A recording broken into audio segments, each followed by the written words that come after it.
Europe 1, il est 8h moins le quart, l'interview politique, l'interview vérité plutôt de la présidentielle. Thomas, vous recevez ce matin François Asselineau, candidat UPR, Union Populaire Républicaine, à la présidentielle. Bonjour François Asselineau. Bonjour. Bienvenue. Tiens, d'ailleurs, on dit Asselineau ou Asselineau? Non, Asselineau. Asselineau, voilà. Ça c'est clair.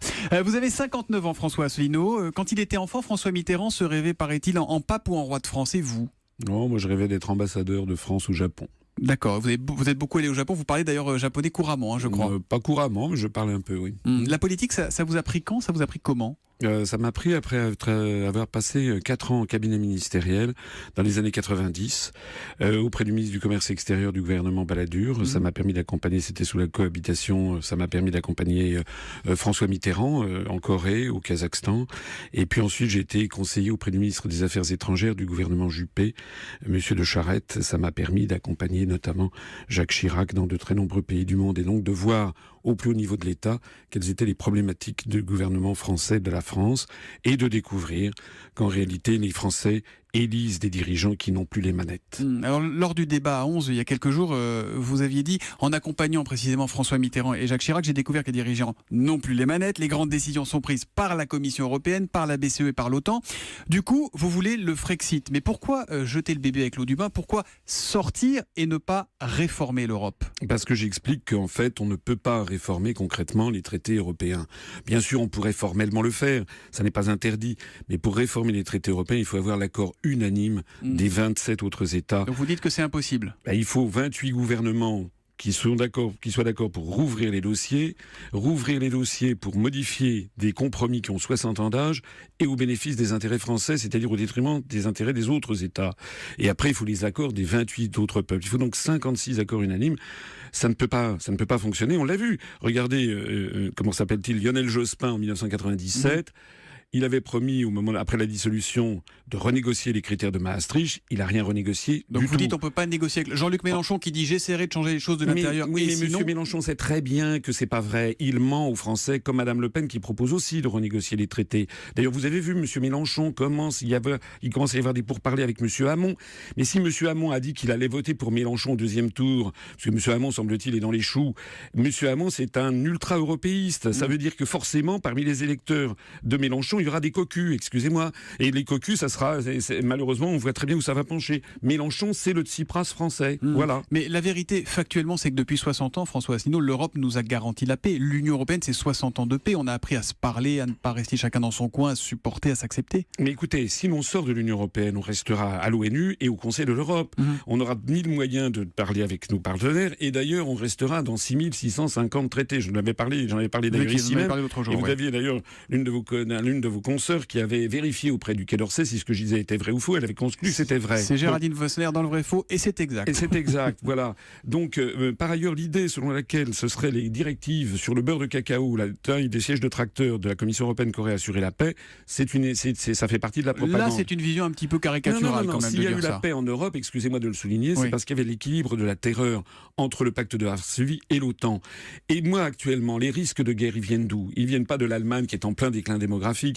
Les risques de guerre viennent des pays en très fort accroissement démographique et pauvres, c'est-à-dire les pays du Sud ou les pays du Moyen-Orient. Dans ces conditions, au lieu d'avoir une posture agressive vis-à-vis de ces pays, il faudrait développer ces pays, les aider à développer leur industrie pour qu'ils puissent d'ailleurs garder leur population chez eux et qu'ils accèdent à un niveau de vie qui fasse baisser les tensions. Alors, vous dites et vous répétez que vous êtes le candidat du Frexit. En revanche, vous ne sortez pas de Schengen. En tout cas, pas directement, parce que vous organisez un référendum sur le sujet. Pourquoi un référendum sur Schengen, qui est la libre circulation des personnes, et une sortie de l'Europe sans référendum? Parce que je considère que Schengen n'est pas essentiel. Ce qui est essentiel, c'est de récupérer notre souveraineté nationale, c'est-à-dire notre démocratie. Vous voyez d'ailleurs au passage que je dis exactement l'inverse de Mme Le Pen. Mme Le Pen, elle veut sortir de Schengen tout de suite, et en revanche, elle veut entamer des renégociations à la Saint-Glinglin sur l'Union européenne.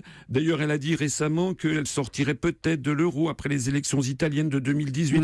Tout ceci, ça va nous reporter de 3-4 ans. L'euro, vous avez un point commun avec l'euro, c'est que vous voulez sortir de l'euro, elle aussi, même si elle est de moins en moins claire sur le sujet. Non, mais c'est très compliqué d'abord. Oui, mais sauf que, attendez, laissez-moi aller au bout. Sauf que les Français, eux, ont peur de la sortie de l'euro. Une majorité de Français ne veut pas sortir de l'euro. Pourquoi pas un référendum là-dessus, par exemple? Pourquoi donner la parole au peuple sur certaines questions et pas d'autres? Mais parce que mon programme, c'est de sortir de l'Union européenne, de l'euro. Et j'essaie d'expliquer pourquoi. Maintenant, c'est vous qui assurez que les Français ont peur. Moi, je n'en sais rien. On n'a jamais demandé aux Français. Ce sont des enquêtes d'opinion. Voilà, en l'occurrence. Les enquêtes d'opinion, ça vaut ce que ça vaut. C'est comme l'autre jour. L'autre jour, sur TF1, à 20h, on m'a envoyé dans les gencives paraît-il, un banquier de la City, français, qui, paraît-il, disait c'était la prophétie de l'Apocalypse. Il s'appelle monsieur David Blanc. Vérification faite après l'émission, ce monsieur travaillait pour Juppé, il était dans l'équipe de Juppé 2017, ce qui n'a pas été dit sur TF1, et en plus de ça, il travaille pour une banque du Liechtenstein, LGT, qui a été impliquée dans des scandales. On va rester sur l'interview européen, parce que là, c'est juste que nos auditeurs vont rien comprendre. Dans des scandales de fraude fiscale. D'accord, moi je vous citais juste un sondage qui est un IFOP Le Figaro qui dit que 28% seulement des Français souhaitent un retour au franc. Après on est d'accord, c'est un sondage, c'est une photographie, etc. De toute façon, vous savez faire de la politique, ça n'est pas suivre les sondages nécessairement. Comment voulez-vous que les Français puissent légitimement penser qu'il faut sortir de l'euro si tous les médias, depuis des années, leur disent que ça serait l'apocalypse? Moi, je suis un Français comme les autres. Je suis un père de famille, j'ai des amis, j'ai des enfants, j'ai des biens un petit peu. Je n'ai pas envie d'aller à la catastrophe. Si je dis qu'il faut sortir de l'euro, croyez-moi, j'ai été délégué à l'intelligence économique au ministère des Finances. Je sais de quoi je parle. L'euro est en train d'exploser et il vaut mieux en sortir avant qu'après. Qu'est-ce que vous diriez, comme votre délégué régional Daniel Bellu, que des multinationales allemandes et américaines qui ont financé Adolf Hitler étaient aux origines de l'Union européenne, François Asselineau? D'abord, c'est pas notre délégué régional. Deuxièmement, je pense que c'était pas très intéressant de point de vue politique de parler de ça en ce moment. Mais sur le fond, il faudrait entamer un grand débat sur le fond, sur les origines de la construction européenne. Vous n'êtes pas en désaccord avec ce qu'il dit? Mais écoutez, c'est un débat d'historien. Moi, je ne suis pas là en train de chercher un poste de doyen de la faculté d'histoire, mais il faut qu'il y ait un débat qui ait lieu sur les origines de la construction européenne. D'ailleurs, les auditeurs devraient aller se renseigner sur le Financé par des multinationales allemandes et américaines qui ont financé Adolf Hitler. C'est là l'origine de l'Union européenne. Écoutez, Henry Ford, comment dirais-je, avait été reçu par Göring. C'est tout à fait exact que quelqu'un comme Walter Hallstein, le premier président de la Commission européenne, a été un juriste envoyé par Adolf Hitler en 1938 pour négocier avec les Italiens un projet de nouvelle Europe. Mais ça fait partie... J'invite les auditeurs, par exemple, à aller se renseigner sur Walter Hallstein, sur notre site upr.fr ou bien sur Wikipédia. Sur votre site, on apprend aussi que la CIA a financé la construction européenne, selon vous?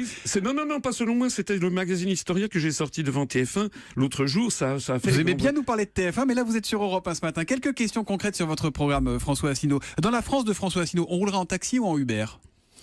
Plutôt en taxi, parce que je suis contre la précarisation généralisée de toutes les sociétés, de toutes les professions réglementées.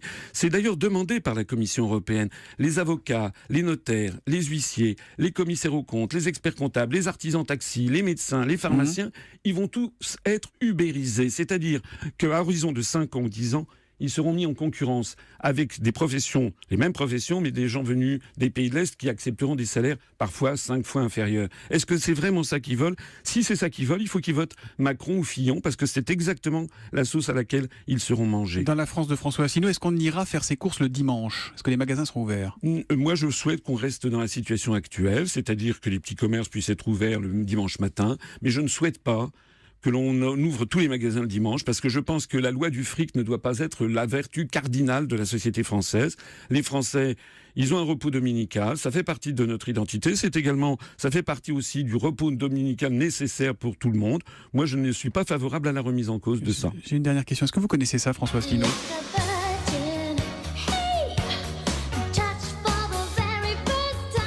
Vous connaissez ou pas?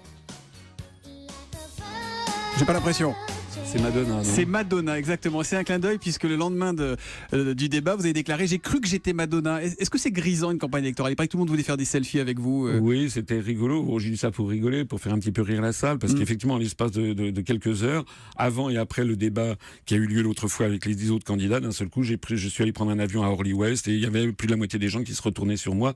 Grisant, je dirais pas grisant, je dirais que c'est un peu vertigineux, parce qu'on se dit effectivement qu'on risque de ne plus avoir de vie privée au passage. Si malgré tout vous ne gagnez pas, je sais qu'à Londres, les bookmakers vous placent en 5e position, très loin devant Benoît Hamon. Si vous ne gagnez pas en cas de second tour Le Pen-Macron, ce qui est ce matin le plus probable, avec toutes les précautions d'usage, vous soutiendrez qui entre Macron? Vous avez raison de souligner que les bookmakers me donnent en 5e position devant Benoît Hamon. Ah, vous n'aimez pas les sondages, mais vous aimez les bookmakers quand c'est favorable. Vous voteriez qui entre Macron et Le Pen? C'est important parce que, vous savez, il y a beaucoup de gens qui me voient et puis qui disent « Oui, mais j'hésite à voter pour vous parce que de toute façon, vous ne serez pas au deuxième tour. » Et je dis « Pourquoi ?»